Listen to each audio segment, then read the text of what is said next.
Pronto, ela disse que a gente está gravando.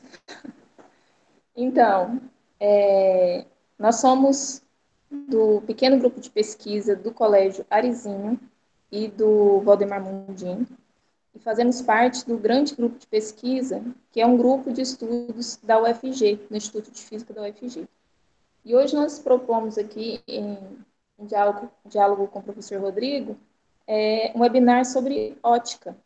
E a gente vai fazer uma introdução, uma revisão teórica sobre o conteúdo de ótica para vocês, tá bom? Vou iniciar a transmissão. Ver se aparece aí. Vocês estão me ouvindo bem? Tá bom. Compartilhar a tela. E aí, às vezes, eu vou pulando a tela, porque eu tenho que voltar na outra para autorizar as pessoas que estão chegando, tá? Mas é um jogo rápido, assim. Bom, o título da nossa apresentação hoje é Onda ou Partícula, que história é essa? E vocês podem observar que os PGPs, que é o Dorizinho e do Valdemar Mundim, tem muita gente, né? Nós somos um grupo de estudo bem grande.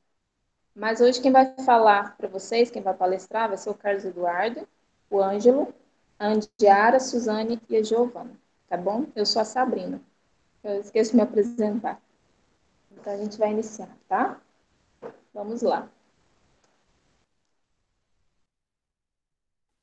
Olá, olá, bom dia, não, boa tarde ainda não, mas bom dia a todos os senhores e senhoritas aqui presentes desse Brasil muito belo.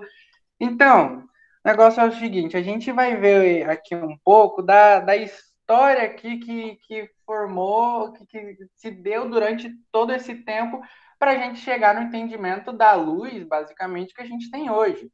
Então, vocês vão ver que inicialmente tinha umas ideias muito diferentes do que a gente tem hoje. Por exemplo, uma das primeiras ideias que surgiram foi a de Empédocles. Teve outros, né? Eu acho que vocês já ouviram falar de Tales de Mileto e coisa e tal, que eles acreditavam mais na questão dos elementos da natureza, né? Então, como que funcionava isso? Por causa do Empédocles, que foi um dos principais, o que ele falava? Ele falava que a natureza era constituída de 4 elementos, bem coisa de Avatar, sabe? A Avatar, a lenda de... Eu não sei, eu não lembro direito, mas... Então, como que era? Tinha fogo, água, terra, né? Ou natureza, que nem às vezes era chamado, e o ar. Então, nesse caso, ele acreditava que a luz era um constituinte, ou seja, era uma das consequências do elemento fogo, né? Porque geralmente quando você acende fogo e coisa e tal, né? Tem toda a questão de brilhar e clarear o ambiente, né? Então ele acreditava, né, que a luz era um constituinte do elemento fogo. Já mais para frente, Aristóteles, ele, o que o cara falava? Ele falava que existia uma substância misteriosa chamada éter, que ocupava todo o meio, né? Que era uma substância que a gente não conseguia ver, não conseguia perceber, e essa substância, ela, ela acabava que ela preenchia tudo, né? Certo? Então, ele falava que as vibrações que se propagavam no éter era a luz. Então, por isso que se vocês verem ali, tem uma ondinha laranja ali, né? Mas por questão didática, né? A ondinha laranja ali, o que ela está representando? Está representando as vibrações e esses pontinhos roxos seriam o éter, né? Uma coisa interessante também é porque antigamente tinha questões religiosas, tinha questões, por exemplo, a gente acredita, a gente não, né? Os filósofos, os antigos, eles acreditavam que o céu, por exemplo, era imutável, ele não mudava. Então, o que era aqueles brilhos no céu? O que era aquela luz que vinha do céu?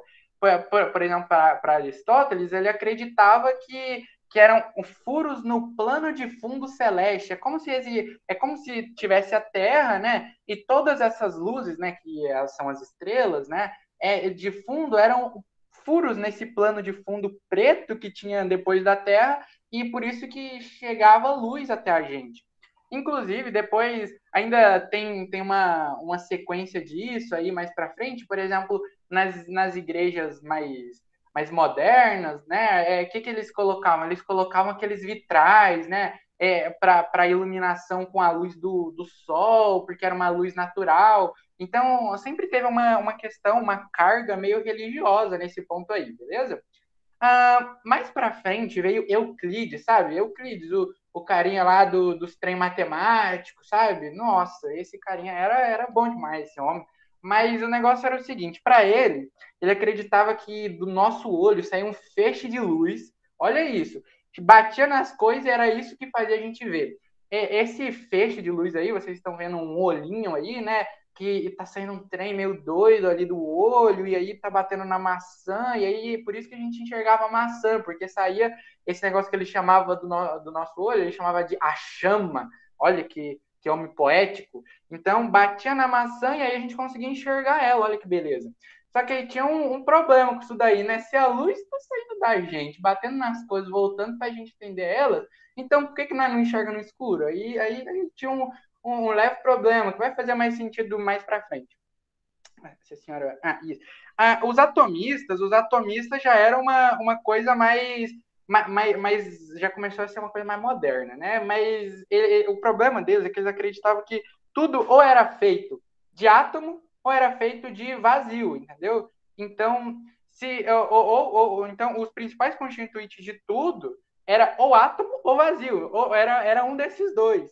Então, para eles acreditavam que a luz não saía do nosso olho, saía dos objetos e incidia no nosso olho. O nosso olho era um agente passivo, né, que eles falavam, ou seja, ele recebia a luz e aí por isso que ele enxergava a luz que saía dos objetos, beleza?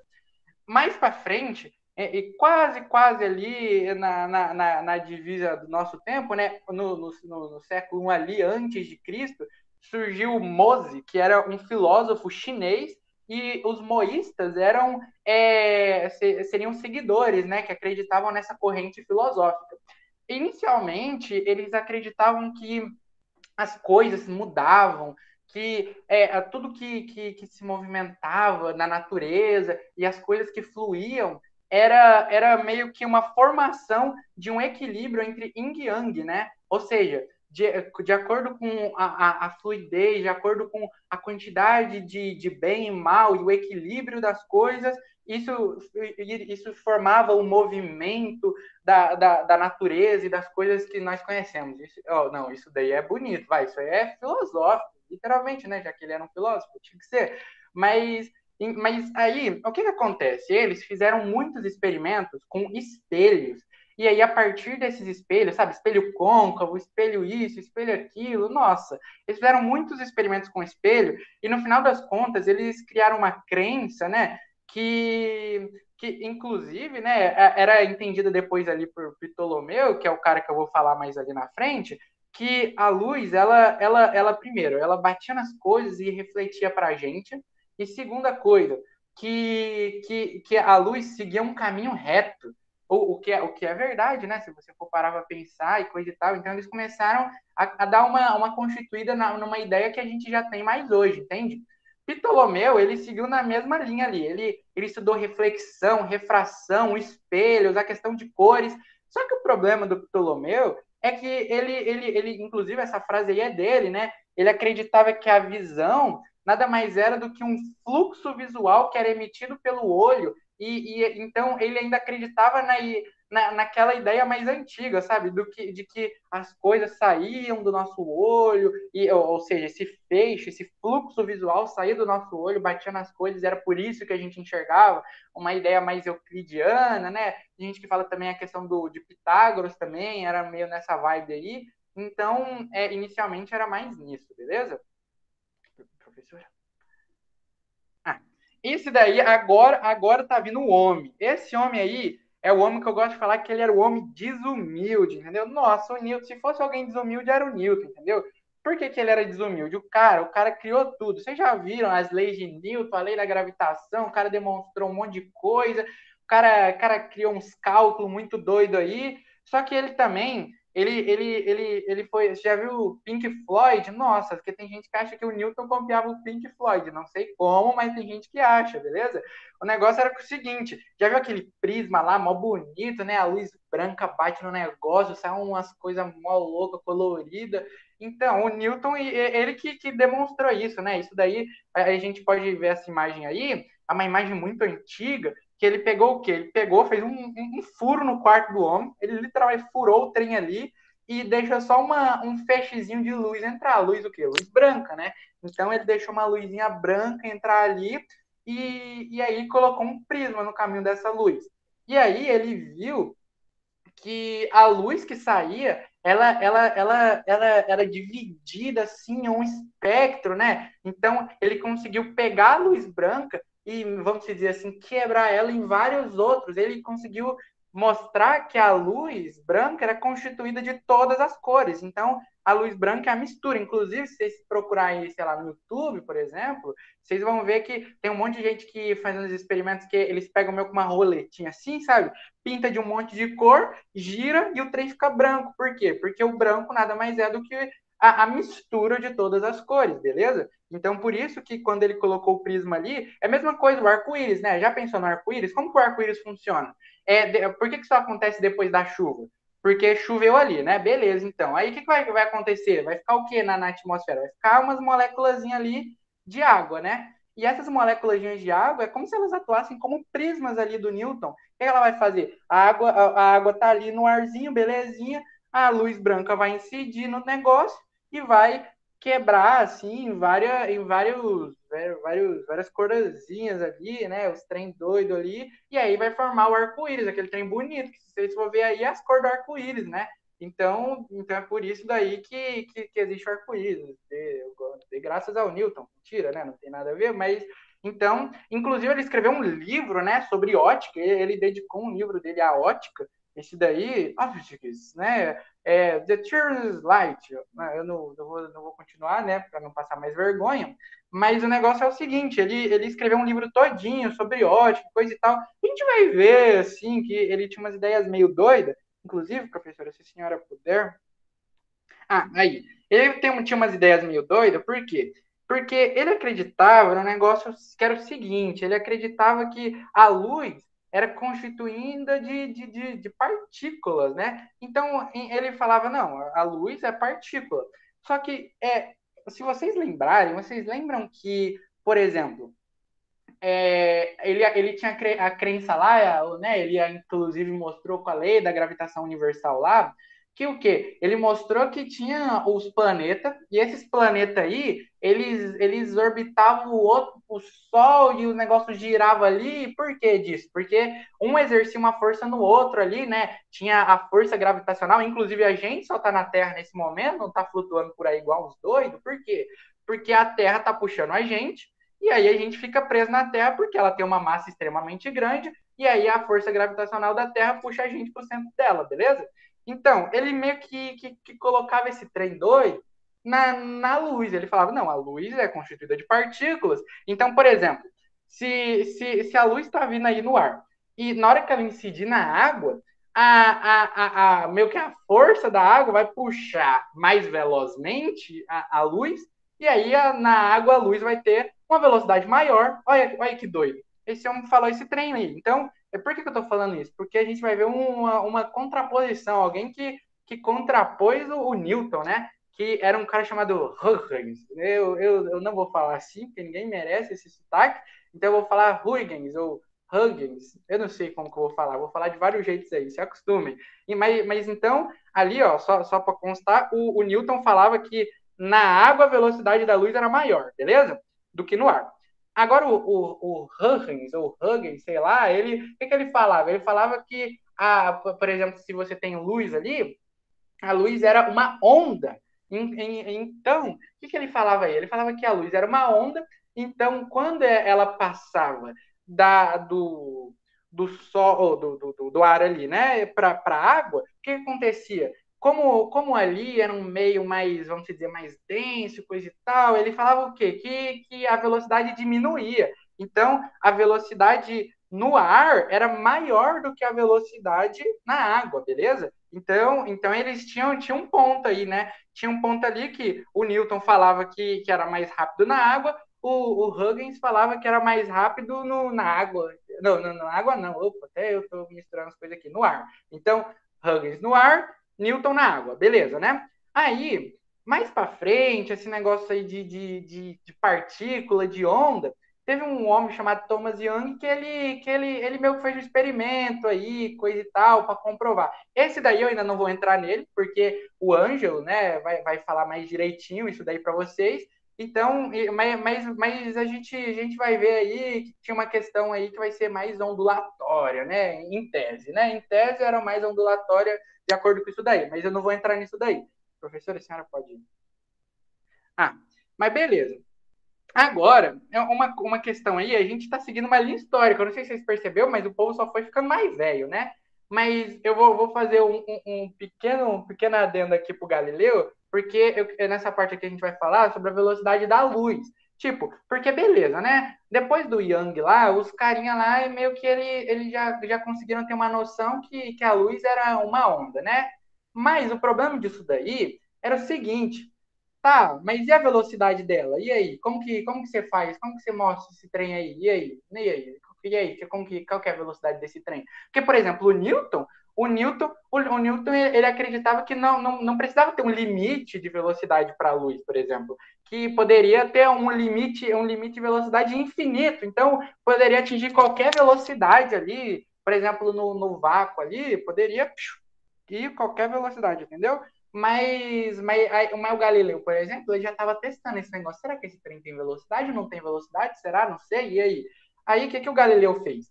Ele pegou ali, chamou um cara, um assistente, um subiu numa montanha, o outro subiu em outra montanha, beleza? Aí, qual que era a ideia dele?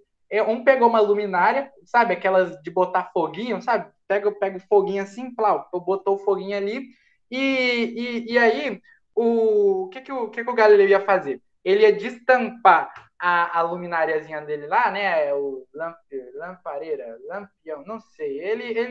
Eu vou chamar de lâmpada, vai. A lampareira ali dele, o que ele fez? Ele descobria, sabe, tipo, literalmente, ele tirava um pano que tinha na frente, e aí a luz ia ter que caminhar até o assistente dele e voltar, beleza? Então, o que ele fazia?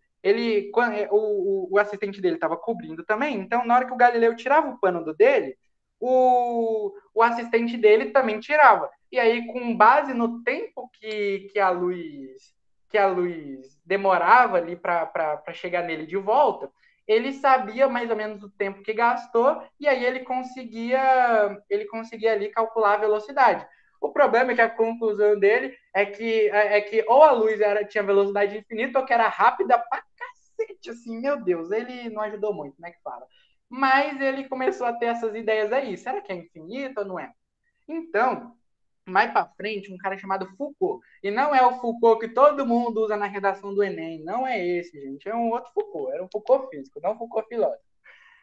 Ele já. Não, esse cara aí ele já mediu a velocidade da luz com uma precisão de 0,05%. Meu Deus, olha, o cara mediu com uma precisão boa já, entendeu? Qual que era a ideia dele? Vocês estão vendo ali que tem uma lanterna ali, né? Por que tinha uma lanterna ali? Ele apontava uma lanterna ou um laser, né? Um feixe de luz no geral, e apontava ali para um espelho. E esse espelho batia, e como ele tava meio que girandinho, assim, sabe? Ele fazia incidir em outro espelho, só que esse outro espelho que ele refletia para o outro, não estava tipo do ladinho, estava a 8 quilômetros de distância. E aí o que ele fez? Como esse primeiro espelho aqui, ó, se vocês forem ver, tem uma setinha ali, que lá está representando que o espelho estava girando, beleza? Então, como ele estava girando, não era girando tipo girandinho devagarzinho, não. O bicho estava girando igual um doido, assim, porque a velocidade da luz é muito rápida. Então, batia nele, andava 8 quilômetros, batia no outro espelho, voltava, e aí, como o outro espelho já tinha dado uma giradinha, acabava sofrendo uma deflexão, né? Ele não ia voltar reto, ele ia ir mais para baixo, ele ia mudar a direção ali do feixe de luz, beleza? E com base nisso, ele conseguiu calcular a velocidade da luz. Inclusive, uma coisa interessante, quem que mediu também a velocidade na água e no ar foi o Foucault. E aí o Foucault mostrou que a velocidade da luz na água era na velocidade da luz na água era menor do que no ar. Então, quem que estava certo? O Huygens, não sei, eu nunca sei como que eu falo o nome desse homem, não, gente. Mas o negócio era o seguinte, então ele provou ali que de acordo com os negócios do Huygens, quem estava certo era ele. O problema disso daí era só um, né? Que o Newton era um cara. O cara, ele, pra vocês terem noção, ele foi enterrado ali no negócio do. Ai, sabe, meio que no castelo da Inglaterra e coisa e tal. O cara era conhecido, assim, entendeu? O cara, meu Deus, o cara era muito bom. Então, para não falar uma palavra feia, mas o cara era muito bom. Mas então, com isso daí, mesmo o Huygens estando certo, acabou que o Newton ainda deu uma prevalecida aí. Mas para acabar com tudo, assim, veio um homem chamado Maxwell. Nossa, Maxwell é um homem desumilde também. Ele tem 4 equações de Maxwell. Não se assustem com esses trem aí, sabe? Às vezes nem eu sei esses trem aí, não. Que esses negócios muito doidos, gente. Nossa, olha isso aí. Mas é umas equação muito bonita, vai. Nossa, é muito bonito esse trem aí. É um delta de cabeça para baixo que você vai ver esses trem doido, aí você procura, você vê, não, isso não é um gradiente, o que é isso? Você não sabe o que é gradiente, é um negócio muito doido. Mas o homem usou isso daí e mostrou, e ele criou uma teoria eletromagnética. E aí ele conseguiu chegar nas conclusões.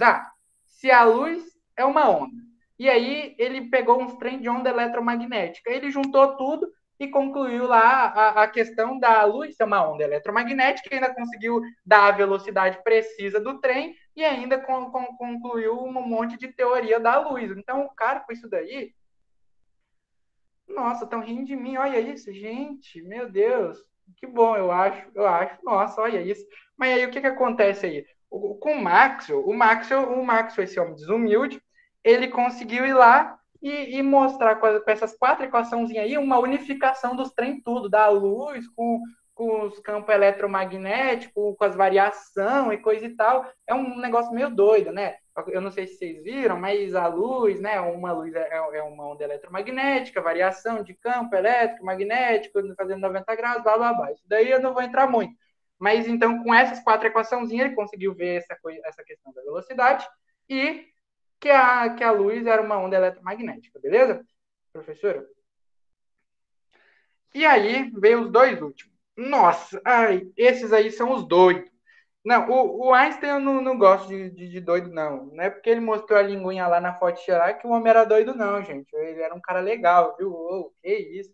Mas o Einstein, o que ele fez? Ele ainda, o problema do negócio é que depois estava todo mundo lá. Não, beleza, então a luz é uma onda, né? Não, a luz é uma onda. Nossa, beleza, demais. Nossa, fechou, cara. Mas o Einstein, ele tem um efeito que eu também não vou entrar muito a fundo, que vão te falar sobre esse efeito aí, é o efeito fotoelétrico. Mas o que eu posso adiantar para vocês é que nesse efeito fotoelétrico não funcionava muito bem a ideia que a luz era uma onda, entendeu? Aí o cara começou a ficar desconfiado. Tem um cara também muito legal chamado Max Planck. E aí, esse cara aí, meio que ele junto com os Einstein ali, juntou e eles criaram um trem chamado física quântica, entendeu? E eu vou tentar dar uma explicada por que do nome agora para vocês aqui, beleza? Não, mentira, não vai ser nada aprofundado não, pelo amor de Deus, viu? Mas o que eles falaram? Eles chegaram à conclusão que numa hora a luz se comportava como onda, numa hora comportava como partícula. E aí? E aí, quem que vai explicar esse trem aí? Como que funciona esse trem? E aí? Não, aí não tá batendo as ideias, não. Tem alguma coisa de errado aí nesse negócio.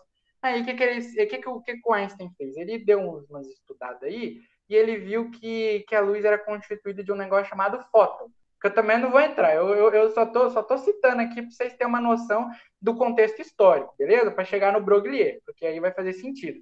E aí ele viu que a luz uma hora tinha uma característica ondulatória, uma hora tinha um negócio meio ondulatório, uma hora meio partícula, e aí ele ficou, essa luz aí é meio bipolar, que fala, né? Ele não, um trem bipolar demais, não sabe o que é da vida. Uma hora é partícula, uma hora é onda. E aí, o que ele fez? Ele chegou nesse negócio aí, que nessa equaçãozinha aí, vocês estão vendo o Hzinho ali? É a constante de Planck e F é a frequência da onda, beleza? E aí, eles chegaram no que, por exemplo, a onda era uma coisa quantizada. Quantizada, o que é? Significa que é um múltiplo ali de uma constante. E essa constante é a constante de Planck, beleza? E aí, é por isso que é física quântica. Olha aí que beleza. Por quê? Porque é uma coisa quantizada, é o múltiplo da constante de Planck, olha aí.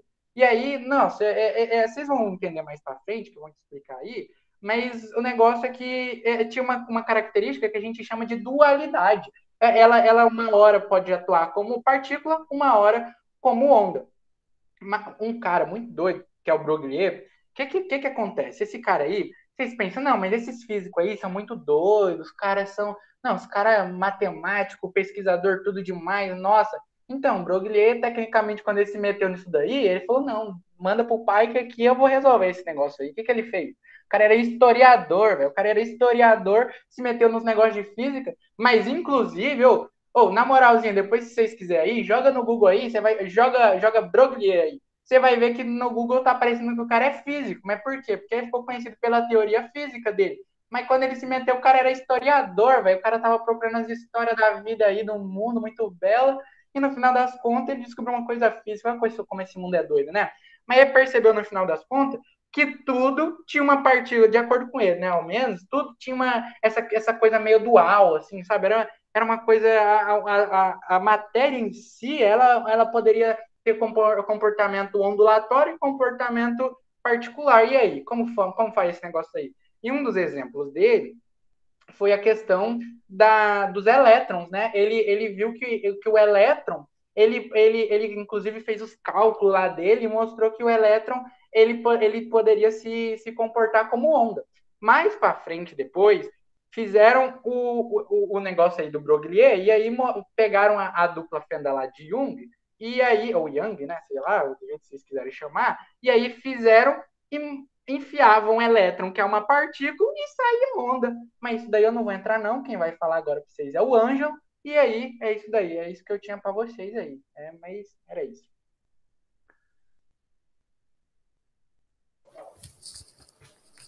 Valeu, Carlos. Bom dia. Eu já começo fazendo barulho, né? Aqui em casa o povo resolveu arrumar o portão justo hoje. E eu garanto que geralmente aqui em casa de manhã é tranquilo, tá?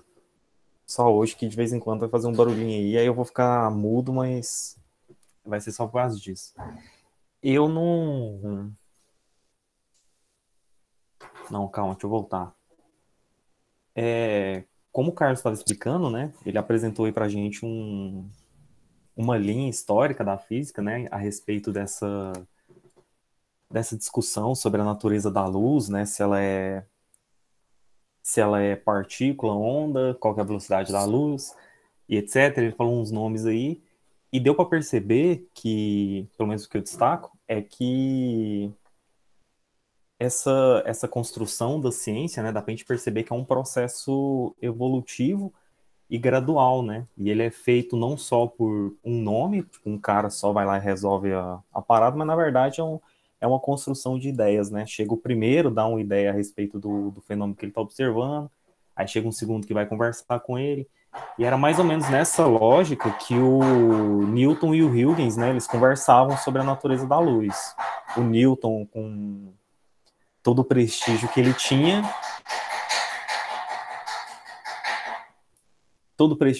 acabou prevalecendo a visão dele, né, sobre a do Huygens, mesmo não tendo evidência suficiente para poder comprovar que a natureza da luz era corpuscular, né? Enfim, só que aí quando chega o Thomas Jung, ele já chega num contexto em que já tinha algumas ideias desenvolvidas, né? Primeiro, eu vou falar aqui nesse rapidinho, não vou demorar muito não, só sobre o experimento que ele propôs, que foi um experimento muito importante para poder ampliar mais ainda essa discussão, né? Ou afunilar, dependendo do ponto de vista que você olha. sobre a natureza da luz.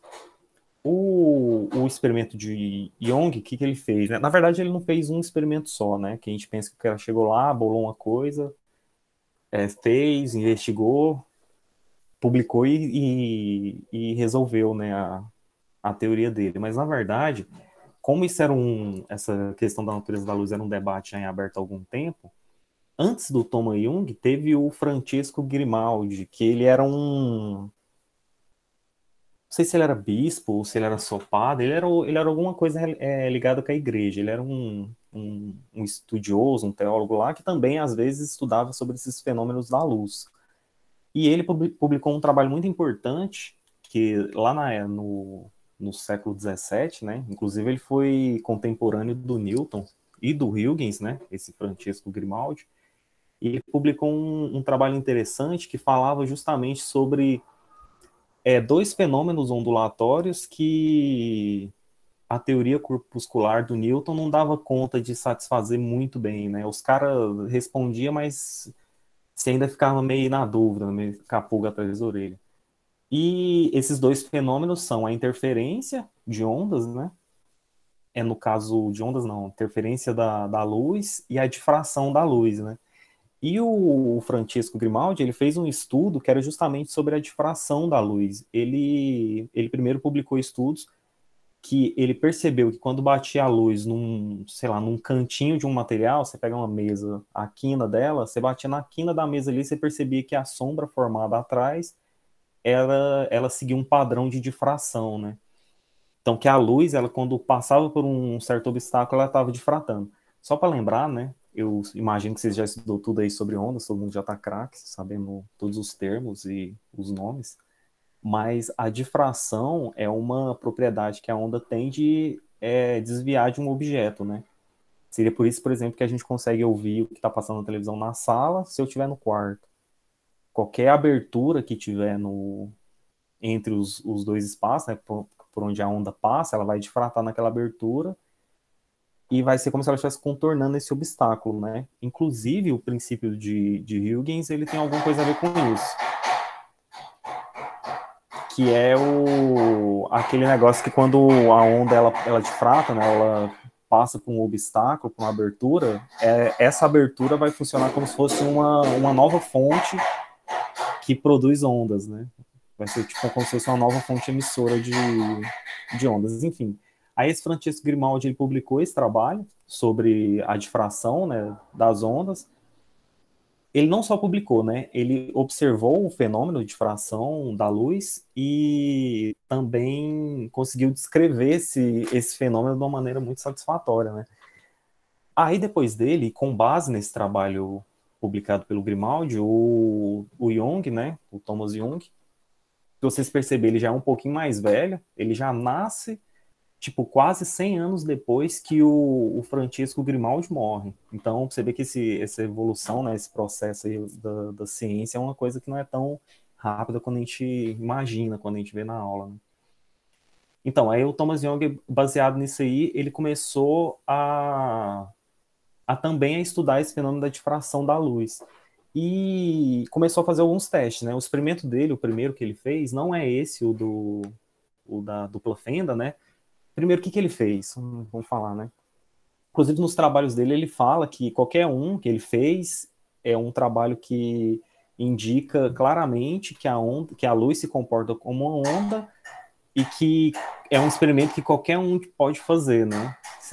Só precisa ter a vontade de fazer e a luz do sol. Ele pegou um papel, uma cartolina, né? um pedaço de qualquer coisa que bloqueasse o sol e fez um furo com a agulhinha. Ele fez um pequeno furinho. Aí depois, com esse furinho, assim como o Newton furou lá na casa do cara para bater que o Carlos mostrou a imagem, para bater no prisma, ele também fez isso com um papel, e depois ele fez isso com um outro, para poder comparar, né, como é que acontecia o fenômeno de difração através daquele pequeno buraquinho. Esse foi o primeiro teste que ele fez. Depois ele fez um monte de comparação, né? Ele colocou na frente do buraquinho, do segundo buraco, ele colocou um fio de cabelo. Aí depois ele testou com um pedacinho de papel bem fininho. quase da finura do fio de cabelo. Ele foi fazendo vários testes com esse feixe de luz que entrava pelo primeiro buraco e percebendo qual que era o padrão de difração que ele via formado num antiparo que estava numa parte mais escura da sala, né? E ele percebia que esse padrão, ele variava de acordo com a espessura do objeto que ele estava usando, né? Para poder bloquear ou colocar na frente do feixezinho de luz.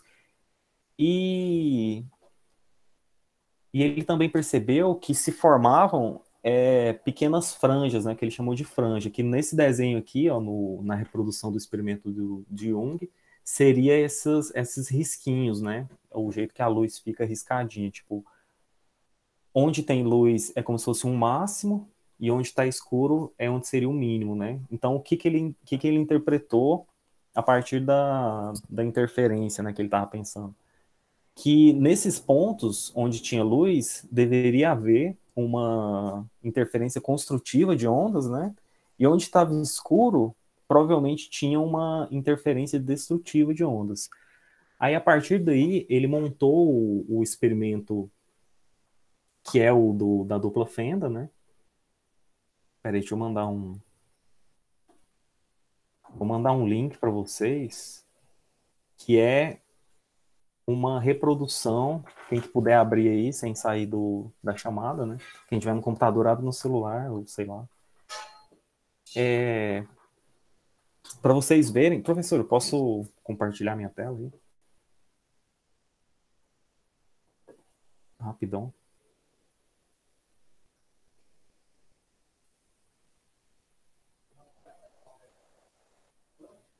Pera. Aí, eu vou mostrar. Eu mandei, dando para ver aí, né? Eu mandei, foi essa representação aqui, que é a representação do experimento que o Thomas Young estava propondo lá, né? Primeiro, essa coisinha aqui da direita é como se fosse uma lanterna, né? Seria de onde está vindo a fonte de luz. Esse segundo cinza aqui é onde tem as duas fendas, né? A dupla fenda onde está batendo a luz. E esse último aqui é um anteparo onde se você está enxergando as franjas, né? Onde ele enxergou as franjas formadas pelo feixe de luz. Só que repara aqui, se na teoria corpuscular, né, se a gente pensar, o feixe de luz passando por essas frestas aqui deveria formar um padrão que segue o formato dessas duas frestas, né? Deixa eu passar o barulho. Certo? Então tinha que aparecer que era dois risquinhos, né? E não esse tanto de risquinho. Por que está acontecendo isso, né? O que acontece aqui? E foi interessante que ele fez isso para diferentes distâncias, né? Se você clicar no onde tem as duas fendas, você vai perceber que a distância entre elas vai aumentando e o padrão ali ele vai mudando também, né? Certo? Ó, você clica aqui, as fendas elas vão se distanciando uma da outra e o padrão de formação da luz ali ele também vai mudando, né?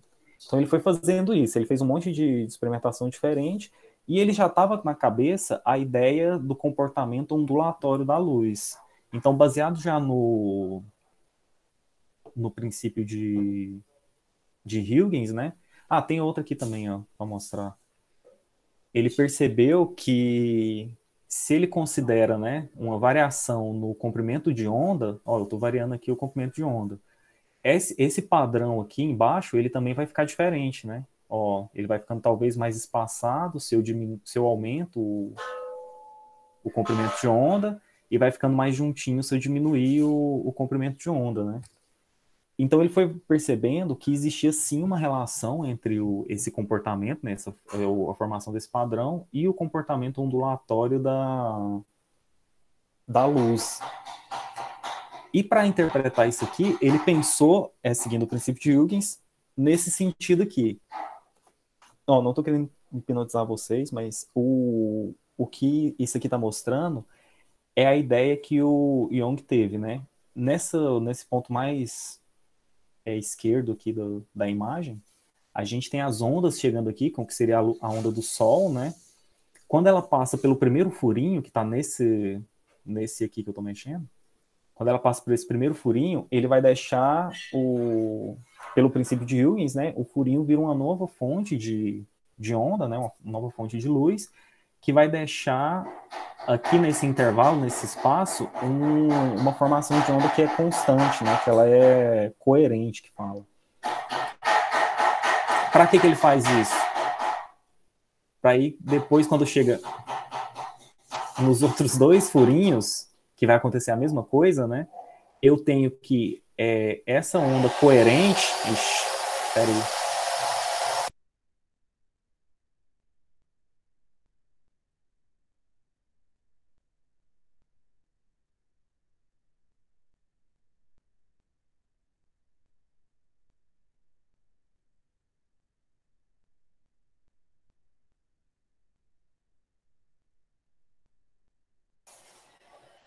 Então, é o seguinte, ó, quando ele passa por esse primeiro, ele vai formar uma fonte de onda que é coerente, e o segundo... Nossa, velho.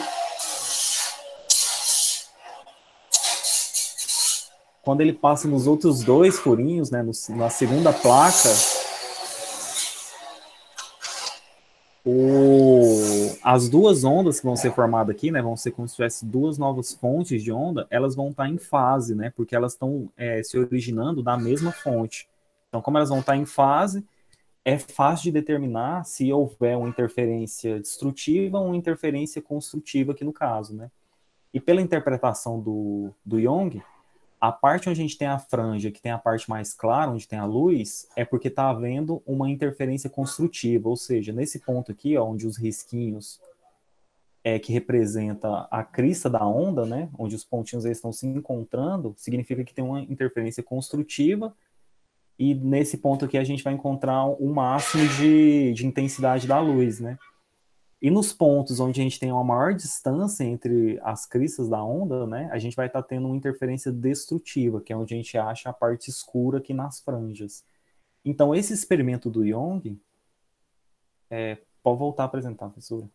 Esse experimento do Young, ele contribui para poder determinar o comportamento ondulatório da luz.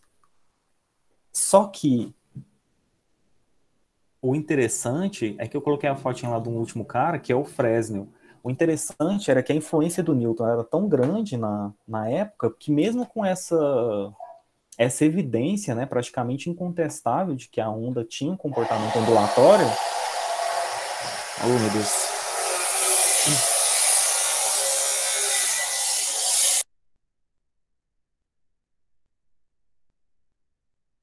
O Newton ele era tão influente que ainda não foi imediatamente aceitado, né, essa explicação do Young. Ainda tentaram encontrar uma explicação tanto para difração quanto para interferência, baseado na teoria corpuscular. Isso só mudou quando chegou esse outro cara, que é o Augustin Jean Fresnel. Vocês já também devem ter ouvido falar de alguma lei de Fresnel, alguma coisa assim. Que, se vocês perceberem, ele ainda é mais depois do... Mais depois não, né? Ele é contemporâneo do Young.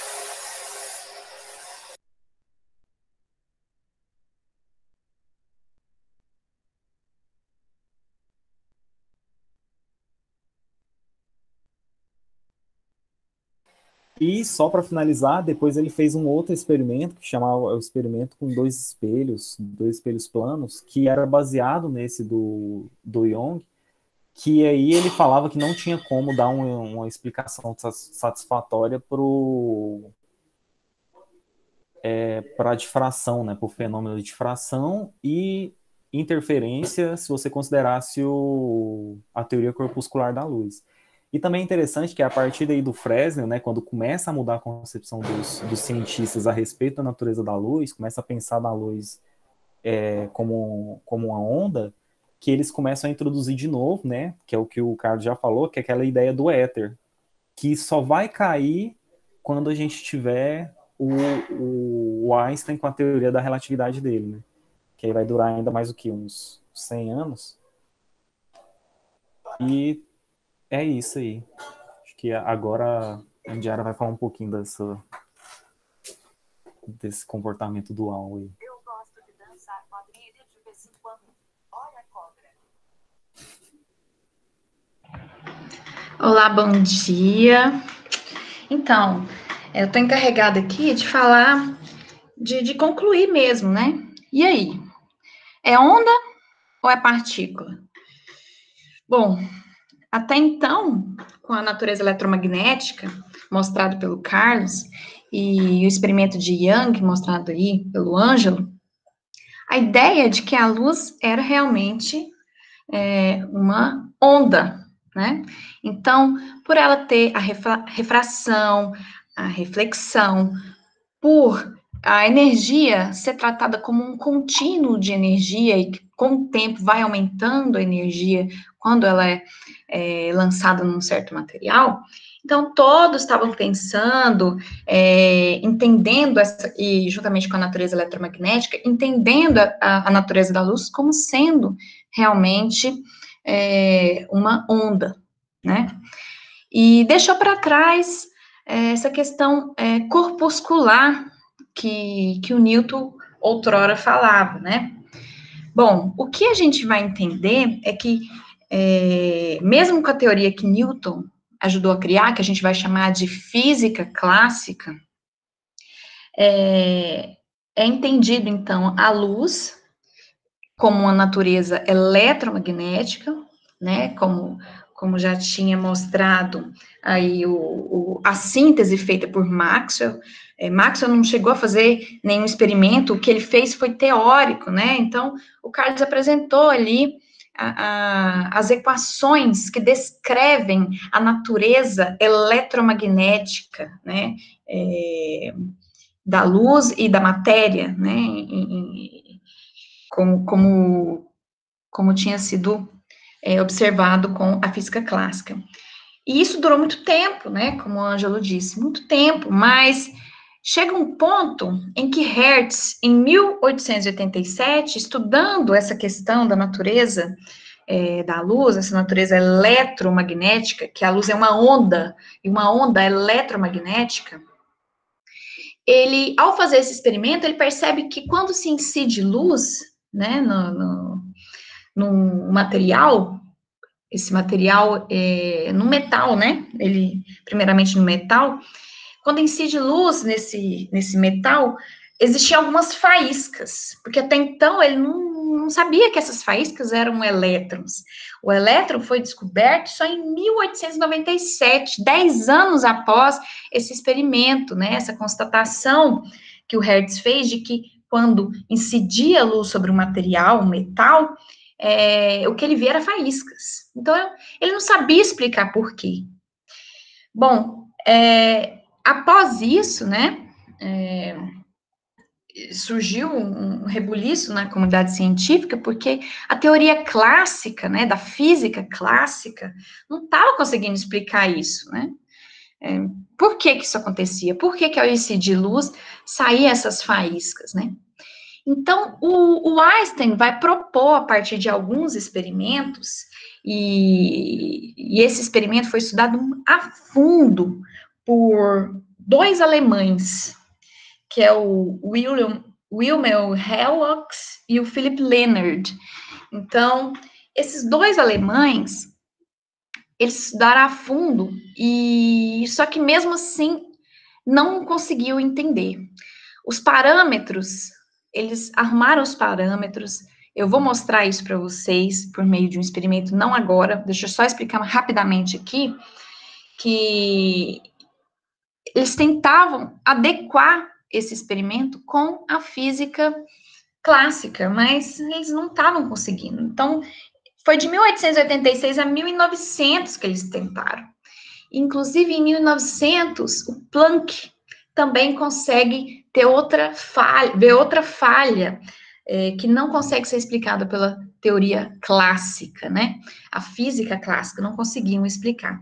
E aí, ele lança uma constante de Planck aí, mas de uma maneira que ele mesmo fala que foi desesperadora para tentar adequar a teoria.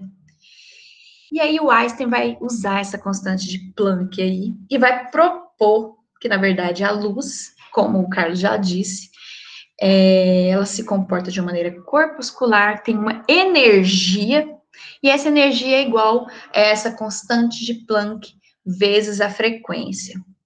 O engraçado que o Planck tenta arrumar um emprego, né, para o Einstein na época, e aí o Einstein já tinha proposto essa teoria, e o Planck fala assim, não, mas não leva ele muito a sério, não, do que ele está propondo aí, né, porque a física clássica era uma teoria extremamente forte, né, então a comunidade científica acreditava que aquela era correta, existia, sim, como no experimento produzido da catástrofe ultravioleta pelo Planck, que ele propôs essa constante, e ainda com esse efeito fotoelétrico que não estavam conseguindo explicar, mesmo assim, eles não abandonavam a teoria clássica, né?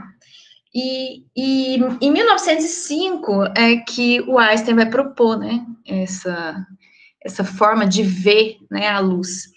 Mas vamos entender quais são, porque o Einstein, ele não fez nenhum experimento, o que ele propôs foi uma natureza teórica. Quem fez o experimento foi aqueles dois alemães que eu disse, né, anteriormente. Então, eu gostaria agora de mostrar, né, Sabrina, a minha tela aqui, o experimento, por gentileza, e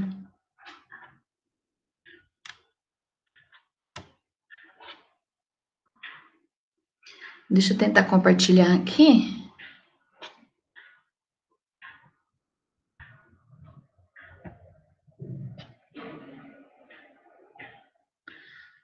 Não aparece aqui para mim.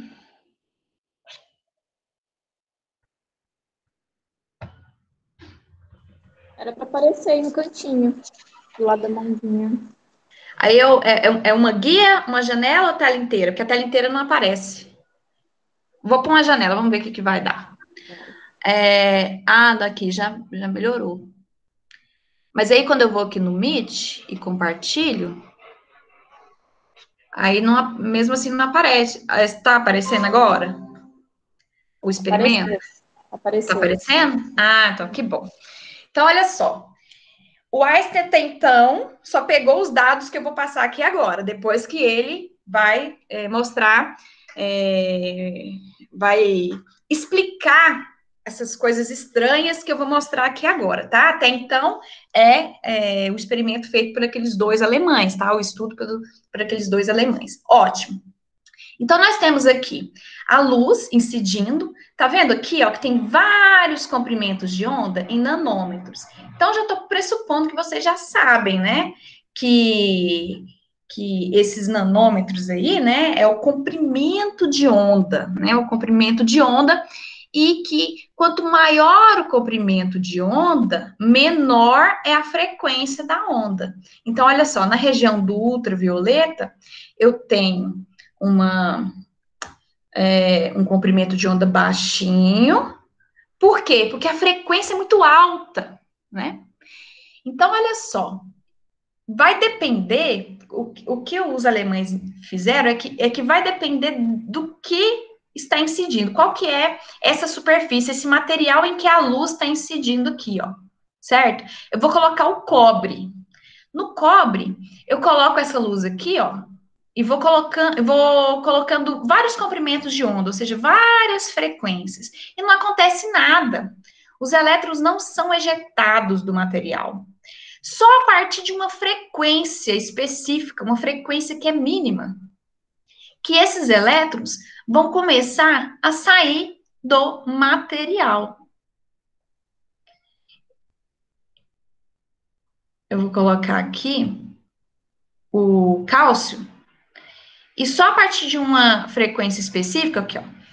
Aqui ele não está saindo do material, mas se eu coloco uma frequência mínima, os elétrons começam a ser lançados no material. E aqui eu vou colocar o elétron, entendido aqui como uma partícula, tá? Uma partícula que tem uma posição bem definida, bem localizada. É como se fosse uma bolinha de gude, por exemplo. Tem uma matéria, tá? Até então é assim que eram vistos os elétrons. Depois a gente vai mudar essa história aí também, tá? Se eu aumento essa frequência para esse material, o que acontece é que os elétrons ganham mais energia, mais velocidade. Vocês lembram que eu tinha falado que essa energia é a constante de Planck vezes a frequência? Então, quanto maior a frequência, maior a energia desses elétrons. Mas o que não entendia é por que não era para qualquer frequência que era lançado o elétron. Por que na faixa do amarelo, nenhum elétron é lançado quando eu uso o cálcio? Né? E outra, por que você usar um metal, vamos colocar o cobre, estava aqui, você lembra que as partículas começavam a sair do material aqui, na faixa do violeta? Por que agora não tem as partículas? Só para uma frequência aqui, que eu vou falar, mínima. Por que varia essa frequência de corte? Essa frequência de corte que eu vou chamar, vai ser a frequência mínima para a qual o elétron ele escapa à superfície. Por que para cada material é o mesmo?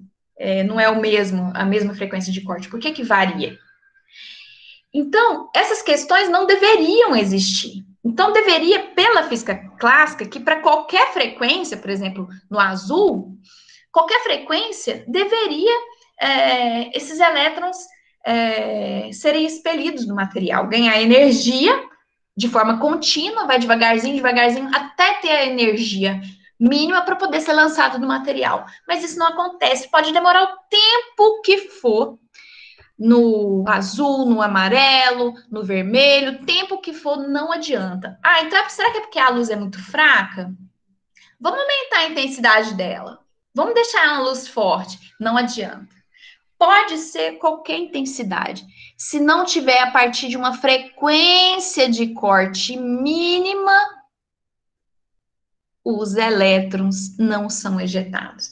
E se for uma frequência maior do que essa mínima, o que acontece é que esses elétrons têm uma velocidade maior. Só isso que acontece, aumentando aqui a corrente elétrica, a fotoelétrica, né? Que depois eu vou explicar por que eu estou chamando de fóton elétrico, tá?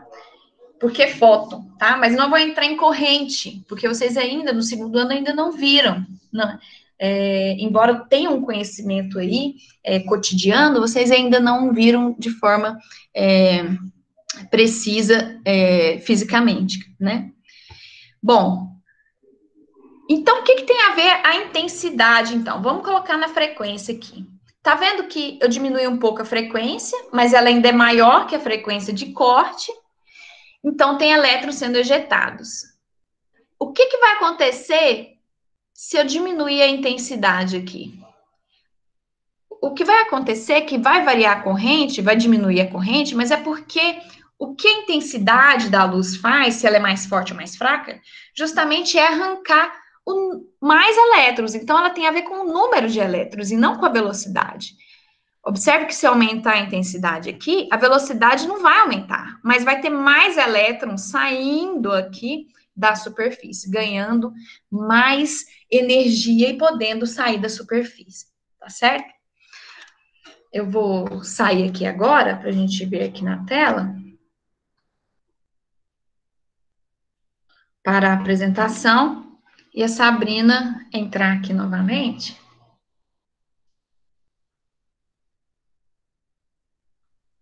Tá me ouvindo, Sabrina? Tô ouvindo. Ótimo. Pode passar para o próximo slide, por favor? Próximo. Ótimo. E agora, depois de todas essas esquisitices, né, que vocês viram aí, então o Einstein pega aquela descrição feita por Planck, aquele Hzinho lá do Planck, e postula que a energia da luz é aquela constante de Planck vezes a frequência, e que a luz nada mais é que pacotes de onda. Então, na luz, existem esses pacotinhos bem precisos, e que tem uma onda lá dentro que mostra a energia. Então, esses são os fótons. Então, essa é a representação do fóton. Então, olha só, o elétron, ele vai perceber esses fótons quando incidir no material. Se esse fóton, e olha só, para cada elétron, ele vai absorver um fóton. Olha aí, contrariando completamente a física clássica. Porque a física clássica vai dizer, não, ele pode pegar aqui um pouquinho de energia aqui de um fóton, até que ele ganhe energia suficiente para sair da superfície. Não. Não. Se pensar assim, você está pensando que a luz é uma onda. E, na verdade, é uma onda, sim, mas ela tem uma natureza corpuscular.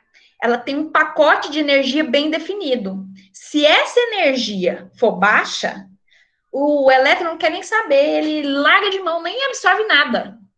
Mas se essa energia for naquela frequência mínima que eu mostrei, por uma determinada frequência, se for o mínimo, aí ele vai absorver e vai sair do material. Se for além do mínimo, se for uma frequência, a luz numa frequência maior, ele vai sair do material e ainda vai ter uma velocidade proporcional àquela energia. Mas se for abaixo daquela frequência, ele não absorve. Ou é tudo, ou é nada. Olha que safadeza. Ou é tudo, ou é nada. Então, é 880. Ou o elétron absorve tudo, ou ele não quer saber e não absorve nada, deixa a energia passar e não sai do material. Então, só é possível, se for assim, que sejam por pacotes de energia.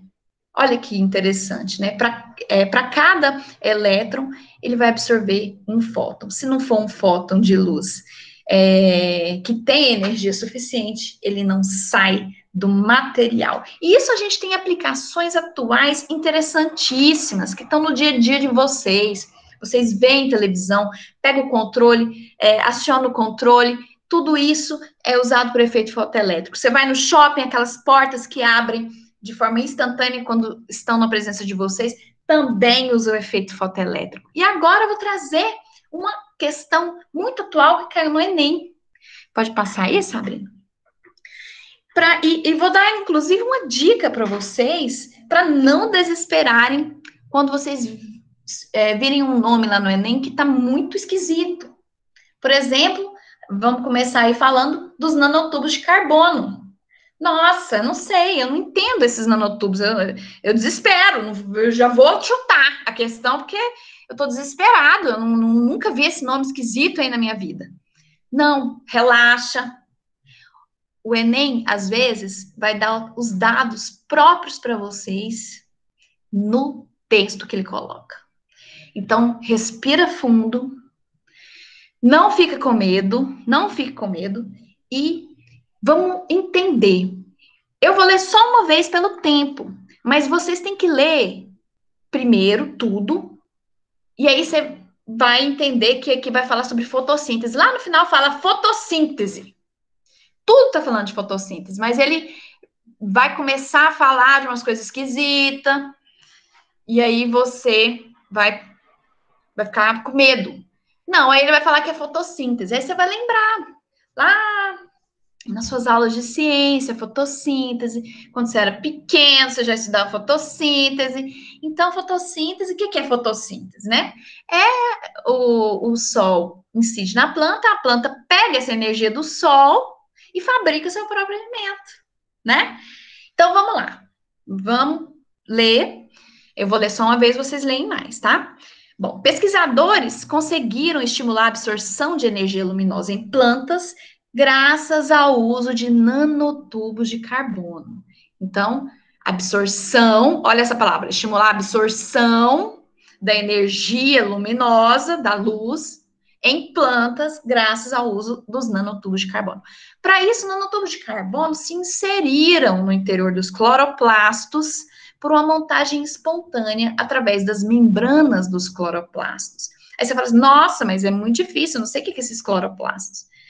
Beleza, não precisa saber por enquanto, mas depois daqui você pode perguntar para o seu professor de biologia, ou você vai pesquisar na internet, e você vai perceber que esses cloroplastos aí estão dentro da planta e é responsável pela coloração, responsável por produção de clorofila, que é a coloração verde das plantas, tá? E você é responsável pela sua aprendizagem, você tem que correr atrás também, tá? Não é só o professor, não. Bom, pigmentos da planta absorvem as radiações luminosas. Os elétrons são excitados, olha lá, absorvem as radiações luminosas e são excitados e se deslocam no interior da membrana dos cloroplastos. E a planta utiliza em seguida essa energia elétrica para a fabricação de açúcares, ou seja, o amido que ela produz o próprio alimento dela, né? Bom, os nanotubos de carbono podem absorver comprimentos de onda, que é o inverso da frequência, né? Habitualmente não utilizados pelos cloroplastos. Ora, os cloroplastos vão absorver que tipo de energia? A verde, né? Ou então vai depender aí de outras plantas, né? A parte colorida, por exemplo, das plantas. Tem planta que não é verde, que é uma vermelhinha, né? Outras cores, né? Uma amarelinha. Então, dependendo da planta, vai absorver aquela faixa de comprimento de onda. Mas o que os nanotubos fazem? Os pesquisadores tiveram a ideia de utilizá-lo como antenas, estimulando a conversão de energia solar pelos cloroplastos com aumento de transporte de elétrons. E é interessante, né, isso, porque os nanotubos de carbono vai absorver os comprimentos de onda habitualmente não utilizados, né, por esses cloroplastos. Bom, nanotubos de carbono incrementam a fotossíntese das plantas. Então, já está falando de fotossíntese, então, por isso que é interessante você sempre ler 2 vezes, pelo menos. Né? Não pode ficar lendo muito, né? Porque senão você perde tempo e não responde uma outra questão que seria fácil que você já saiba, né?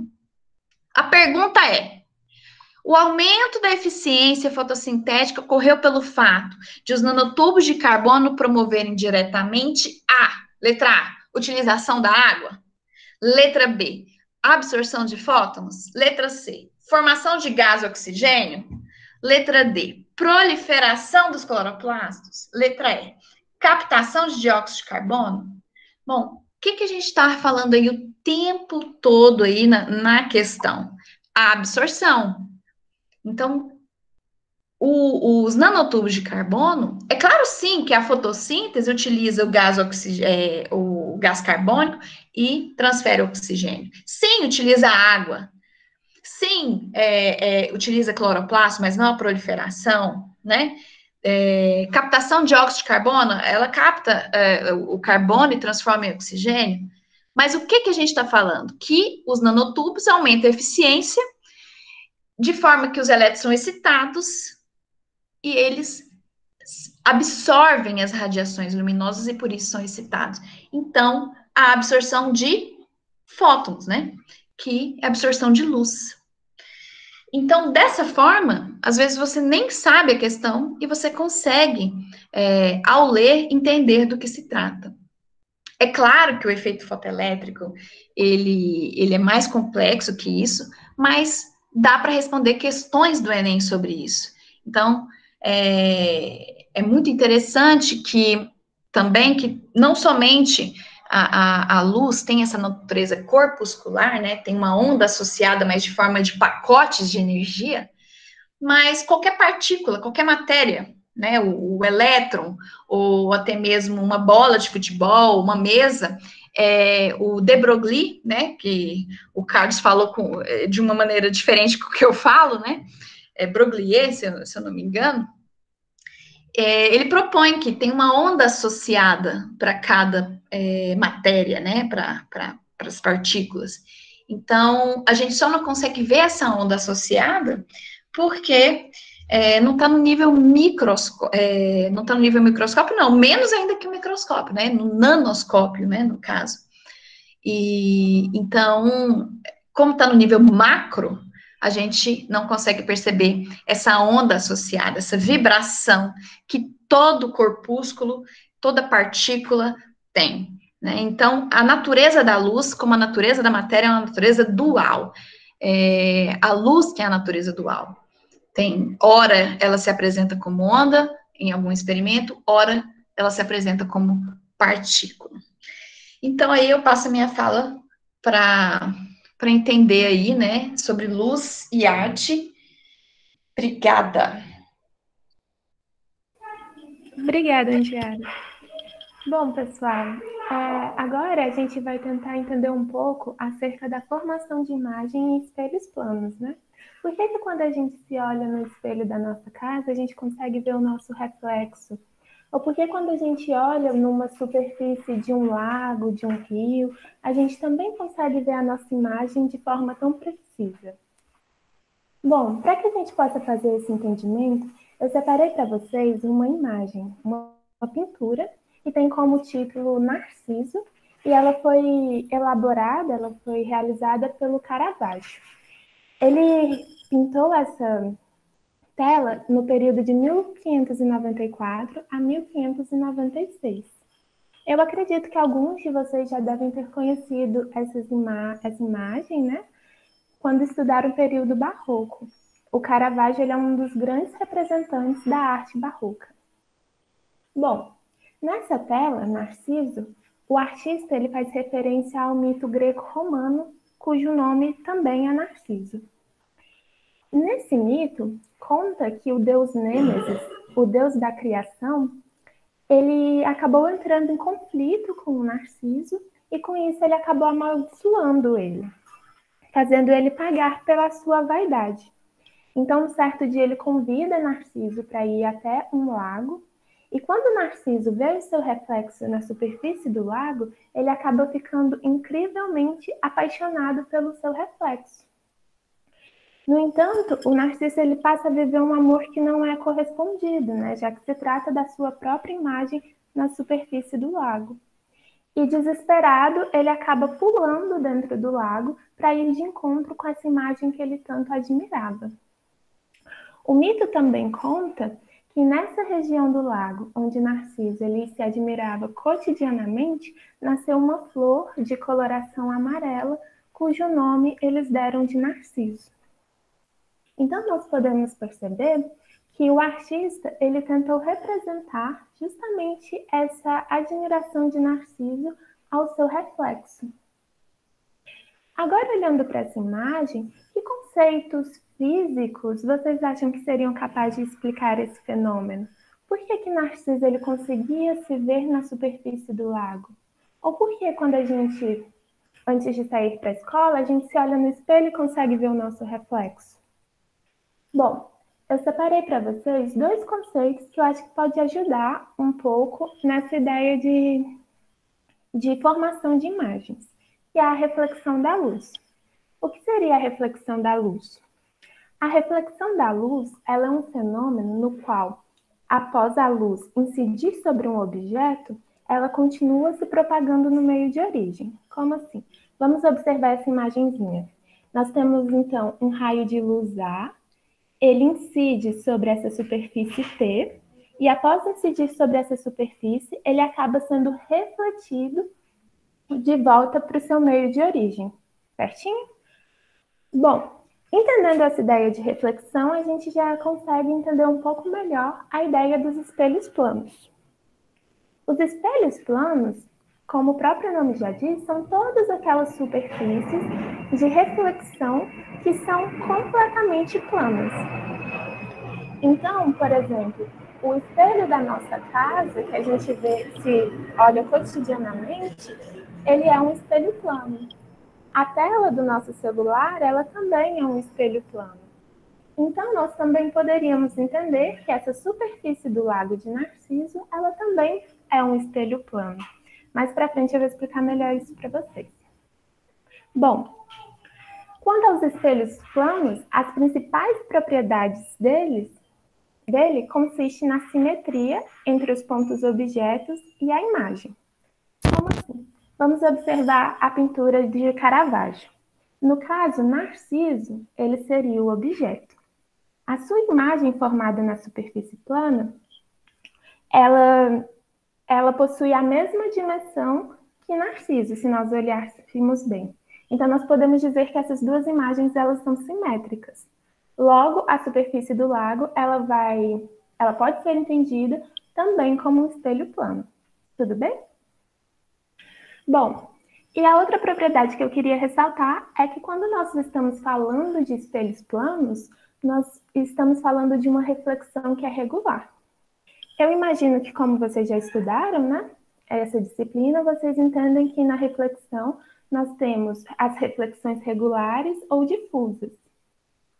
Mas nos espelhos planos, a gente só pode falar na maior parte das vezes, a gente só pode falar de uma reflexão que é regular, justamente por ser uma superfície completamente uniforme e plana. Tudo bem? Bom, agora, de fato, quanto à formação de imagem nos espelhos planos. Como eu havia explicado para vocês, nós podemos entender o lago, a superfície do lago, como um espelho plano. Logo, a formação de imagem em um espelho plano, ela pode ser entendida da mesma forma que a formação de imagem na superfície do lago, né? De forma bastante simplista.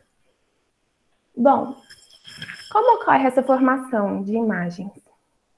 A formação de imagens nos espelhos planos, elas se dão através do prolongamento de raios de luzes que acabam se cruzando. Quando esses raios de luzes eles se cruzam, eles acabam formando as imagens virtuais. Vamos com calma, né?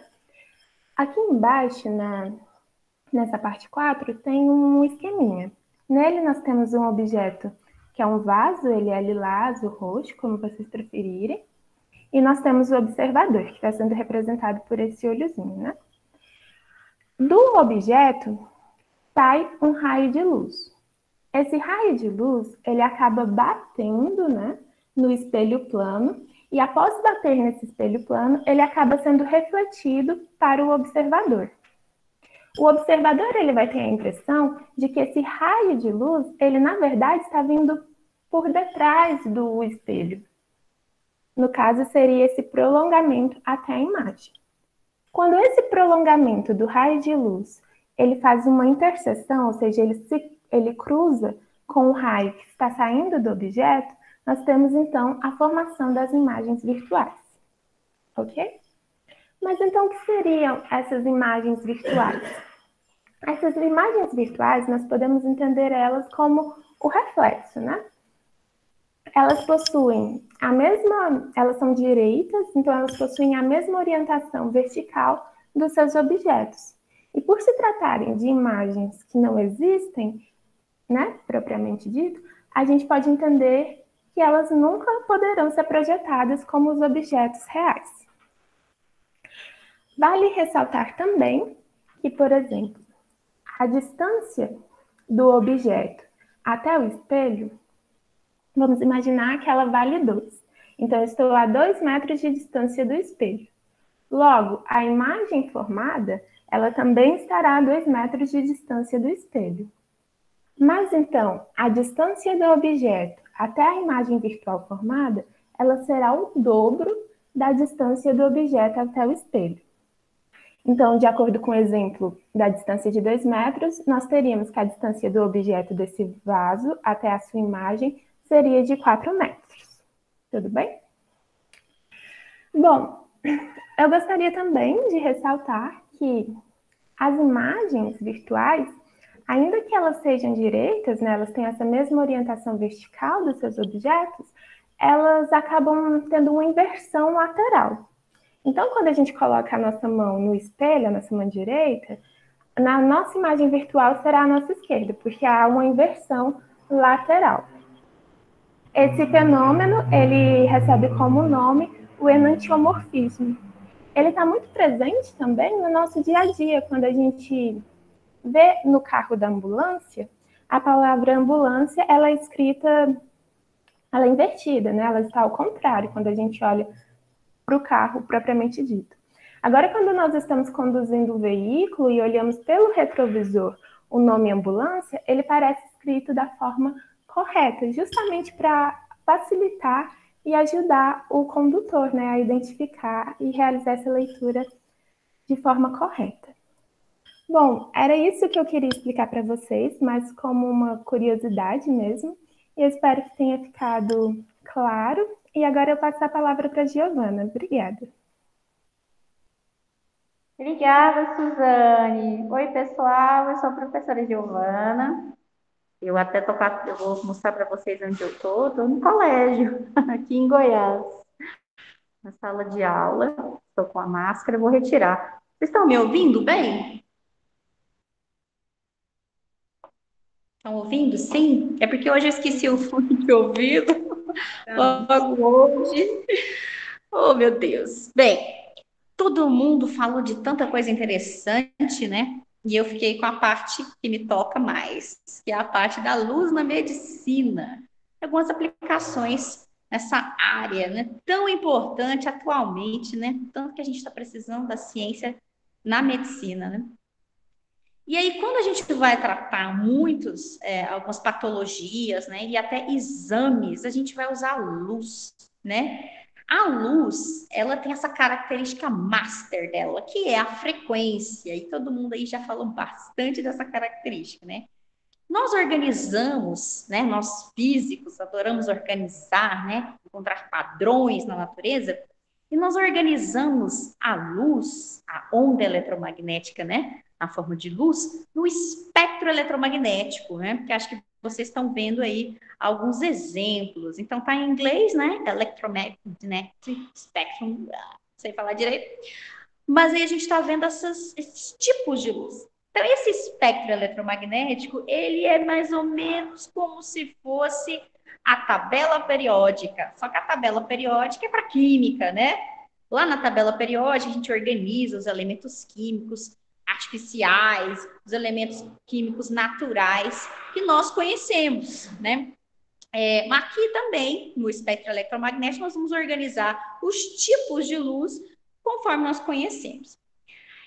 Eu vou pedir para passar esse slide para a gente ir para o próximo, para a gente já falar das aplicações. Nós vamos falar bastante de aplicações a partir do infravermelho, tá? Que é essa partezinha mais à esquerda aí de vocês, né? Então, a gente tem essa parte mais vermelhinha, infravermelho, que tem um comprimento de onda maior, tem uma frequência menor, né? Depois nós vamos para a luz visível, vamos falar um pouquinho de laser, e depois ultravioleta, e raio-x e raios gama, onde a gente tem bastante aplicação na medicina desses tipos de luz. Começando pelo infravermelho, até essa imagem que eu coloquei para vocês, é justamente de uma imagem de uma câmera termográfica, né? Ela é utilizada na medicina bastante para identificar áreas onde você tem temperaturas maiores. Essas áreas, onde vocês podem observar aqui no caso da mama, né? A área mais central, até na coluna, né? Onde a gente tem ali uma concentração de temperatura, né? Maior, onde você pode ter ali temperaturas maiores. Então, possivelmente você tem inflamações nessas regiões, certo? É usado muito esse exame, né, de termografia, para diagnóstico de doenças inflamatórias, como a artrite, as distensões musculares e também na coluna. Mas também é utilizado em alguns, um tipo de exame que pode auxiliar no diagnóstico, no caso do câncer mamário, né, do câncer de mama, ok? Então, a gente tem bastante aplicação do infravermelho nesses exames de imagem termográfica. Depois, nós temos também a luz visível, né? E aí, essa luz visível, ela é muito utilizada na área da oftalmologia, né? Tanto para cirurgias de correção de miopia e também de outros problemas de visão, né? Como a catarata, né? Inclusive, é um problema que dizem que vai ser bastante comum no futuro, por causa da nossa exposição maior a raios ultravioleta, né? Devido ao buraco na camada de ozônio. Bem, depois eu vou falar um pouquinho desse tipo também. Ai, meu álcool gel aqui no chão. Só que a gente também tem uma aplicação na área da medicina, da dermatologia, inclusive tem uma questão do Enem que vai tratar, na área de epilação a laser, né? Na área aí de plástica que eles falam, né? Da dermatologia.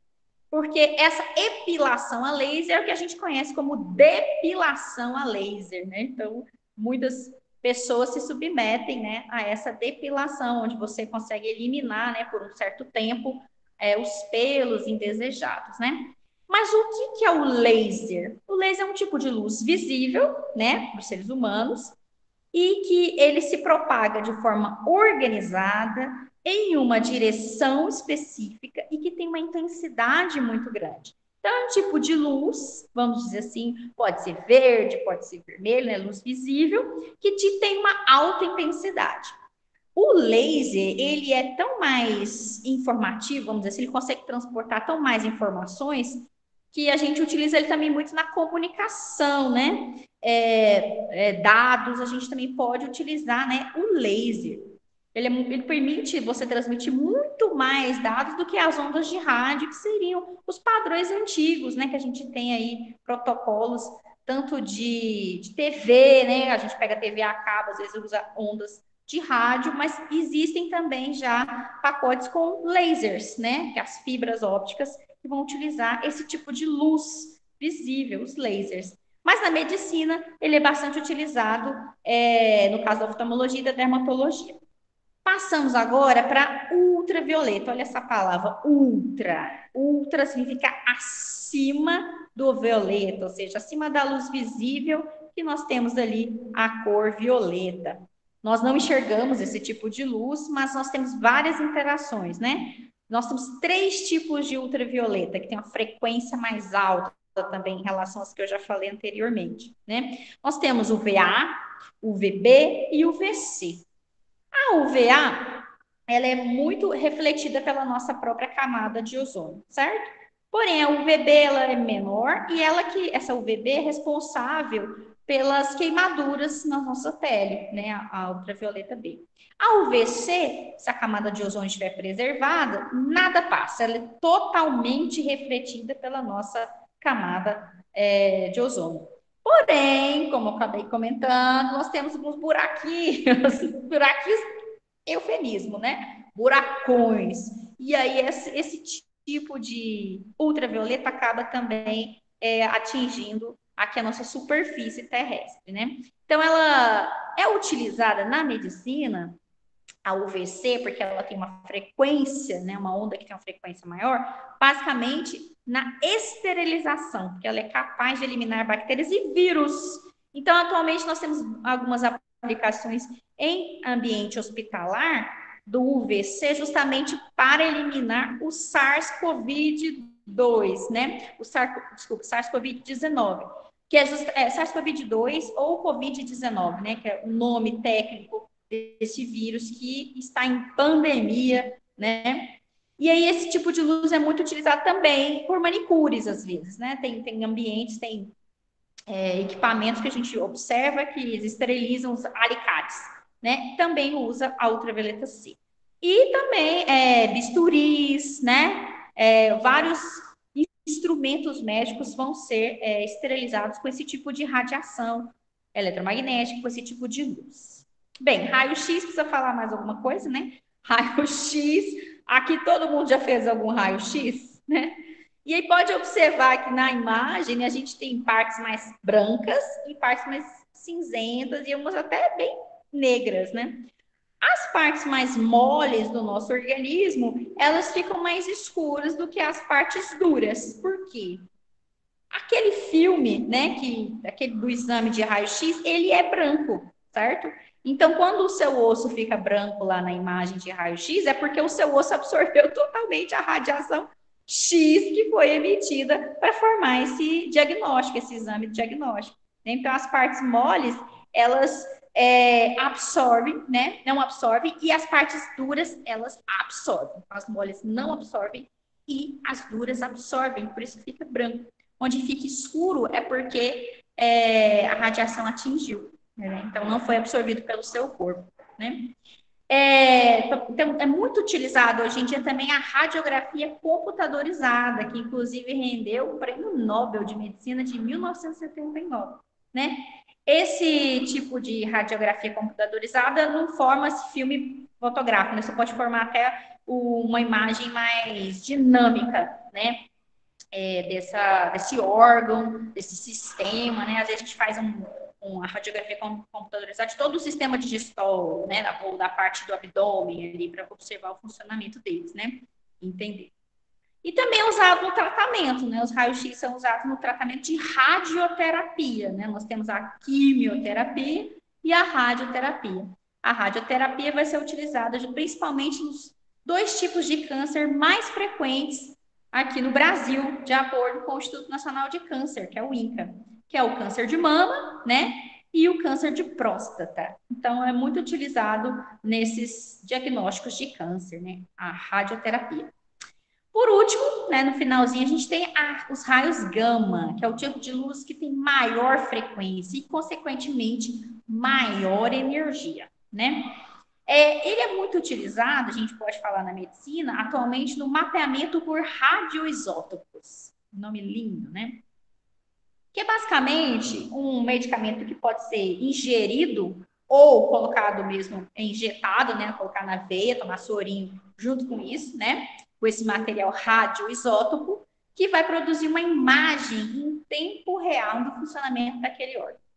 Os radioisótopos, eles são elementos que as células já estão habituadas a capturar, né, a fazer adentrar ao interior dessas células, porém, eles têm um núcleo mais instável, por isso que eles são radioativos, né? Então, por exemplo, o iodo 131, ele é muito utilizado no mapeamento de radioisótopos, principalmente na parte da tireoide, né? Porque na tireoide, as células da tireoide já está habituada a deixar esse elemento iodo adentrar. Só que entra o iodo com maior massa, número de massa, né? Então ele entra já mais instável, e aí essa instabilidade energética vai ser emitida, né?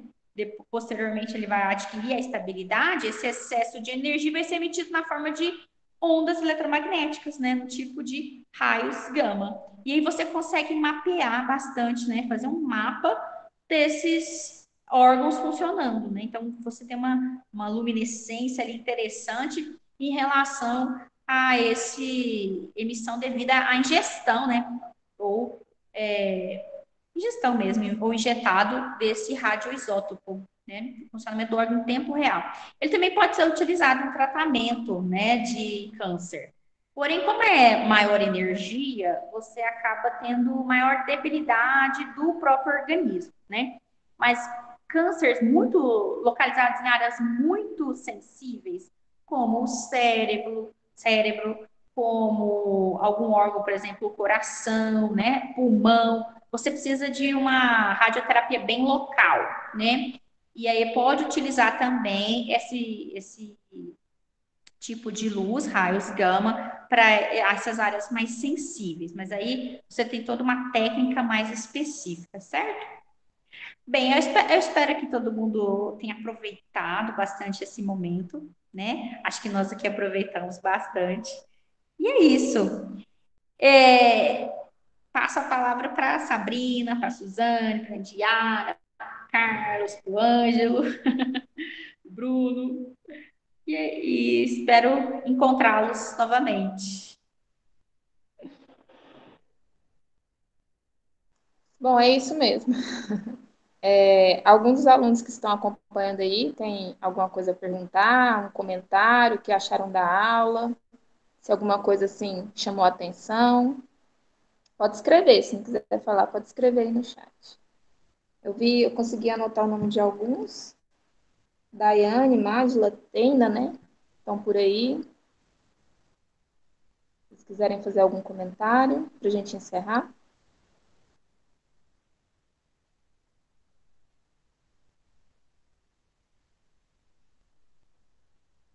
Daiane gosta de falar. O que você fala, Daiane, para nós?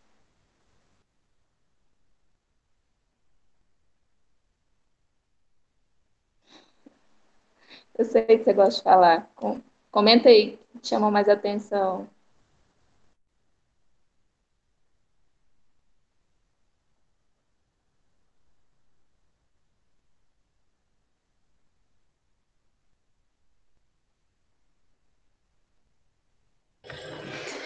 E sobre o Enem, quem vai fazer?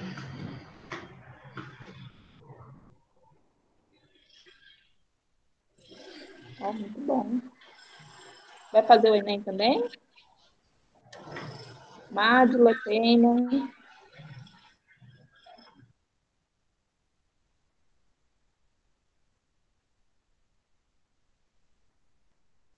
Bom, gente, nosso horário já está bem avançado. A gente queria pedir para vocês seguirem a gente lá nas redes sociais, porque a gente vai colocar algumas dicas para vocês lá. Vai ser passado também um questionário a respeito dessa aula, o professor Rodrigo vai encaminhar para vocês depois, tá? Tudo feito com muito carinho, muito cuidado. E, no mais, é isso. Agradecer a quem participou, aos palestrantes, a quem colaborou com a produção da apresentação e aos alunos que puderam participar. Professor Rodrigo, a direção da escola Senhorizinho. E nos vemos na próxima, tá bom? Tudo de bom para vocês, muito obrigada e vamos nos falando. Qualquer coisa é só chamar, a gente está online. Tchauzinho. Tchau, gente. Bom final de semana, bom Enem aí. Falou. Isso é importante. Cuidado, álcool em gel, máscara. Isso aí. É Tchauzinho. nóis. É.